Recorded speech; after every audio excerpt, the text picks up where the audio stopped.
প্রচণ্ড গরম, তাও রান্না করে খেতে হবে। এই যে এখন চলছে পটল ভাজা,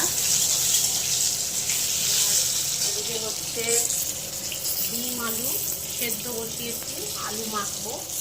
আর এদিকে যে ডাল, এই যে ডাল সেদ্ধ করে রেখেছি, ছাঁটলাবো। ভাত করা আছে ওবেলা। আর এতটা গরম পড়েছে, কিছু ভালো লাগছে না, কি বলবো। আর এখন ঘেমে পুরো চান হয়েছে, মানে রান্নাঘরে মানে ঢোকাই যায় না। দুপুরবেলা কখনো রান্না করে রাখি, তাহলে একটু মানে সন্ধ্যাবেলাটা রান্না করতে লাগে না রাতে।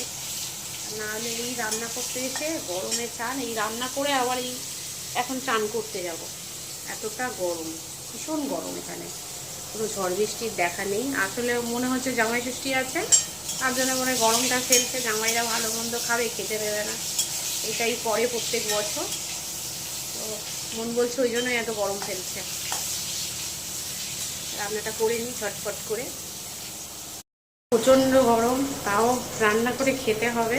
এই যে এখন চলছে পটল ভাজা, আর এদিকে হচ্ছে ডিম আলু সেদ্ধ বসিয়েছি, আলু মাখবো। আর এদিকে যে ডাল, এই যে ডাল সেদ্ধ করে রেখেছি, ছাঁটলাবো। ভাত করা আছে ওবেলা।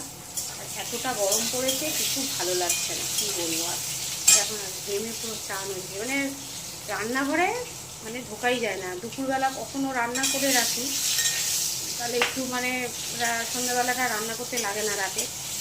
নাহলে এই রান্না করতে এসে গরমে চান, এই রান্না করে আবার এই এখন চান করতে যাব।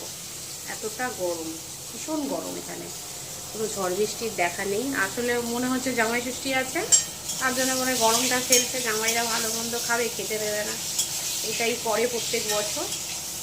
তো মন বলছে ওই জন্যই এত গরম ফেলছে। রান্নাটা করে নিই ঝটফট করে।